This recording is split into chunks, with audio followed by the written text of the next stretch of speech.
friends, neighbors, fellow citizens, I want you to think about a moment. A single moment when everything you depended on vanished. Not a movie scene, but a reality. A natural disaster knocks out power, communications, and emergency services for days. Or closer to home, a sudden, violent encounter in a parking lot. In that moment, who is your protector? Who is the ultimate authority on your safety?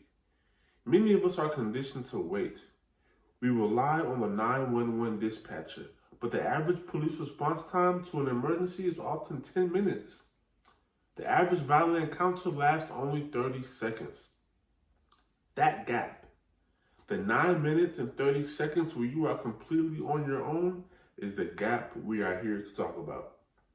My name is Ezenwai Gwim, and my statement is clear. The fundamental right to own firearms, as guaranteed by the Second Amendment, is not merely a political talking point, but an essential, practical mandate for personal self-defense and the critical foundation for a comprehensive survival readiness in an unpredictable world. We must acknowledge two hard truths about security. First, the failure of the state is inevitable. In a true crisis, whether it's civil unrest or a widespread power outage, centralized authority will be overwhelmed. As the Department of Homeland Security itself notes, localized emergencies often strain police capacity. According to the Office of Community-Oriented Policing Services, even on a normal day, research constantly shows that police response times often exceed 10 minutes for high priority calls. When seconds count, help is minutes away. Secondly, the equalizer is essential. Relying on a third party is a simple but not a viable survival strategy. A firearm is often the only tool that can instantaneously equalize a threat. According to the National Crime Victimization Survey, studies estimate that defensive gun usage occurs up to 300,000 times annually, significantly more often than firearms are used to commit crimes. This data confirms that citizens use firearms to prevent violence far more frequently than they are used to perpetuate it. Without this right, you are delegating your survival to a physical superiority or the moral restraint of an attacker. We are forced to conclude that relying solely on others for protection creates a dangerous and often fatal vulnerability. The solution is not more laws that only disarm the law-abiding. The solution is to empower the prepared citizen. The right to bear arms is the ultimate expression of self-reliance.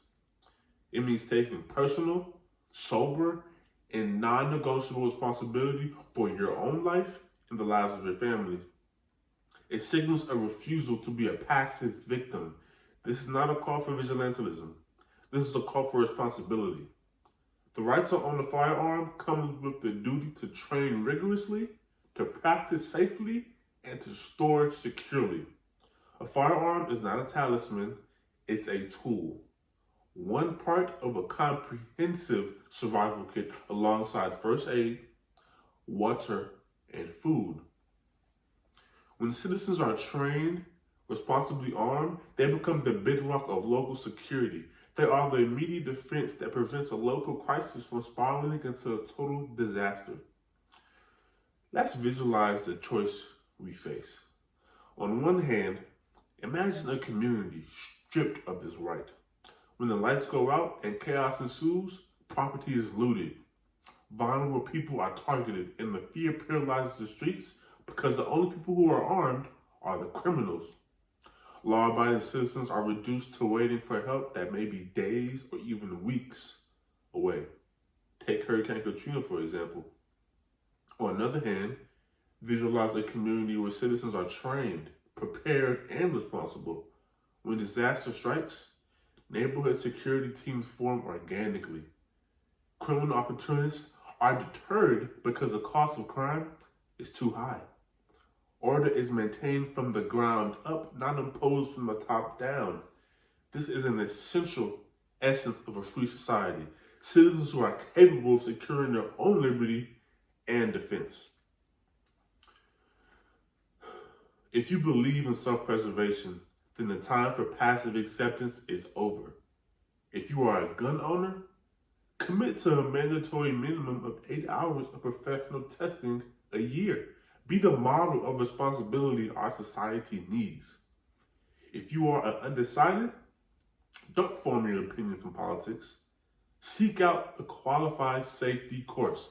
Handle the tool responsibly and understand its purpose before you judge its utility. And to everyone, please support policies that focus on responsible ownership and rigorous training, but fiercely reject any measure that disarms law-abiding citizens. The Second Amendment is not a loophole for crazed hunters. It's a profound, practical recognition of a foundational human right, the right to defend your life. In an unpredictable world, the prepared, armed citizen is the ultimate first responder.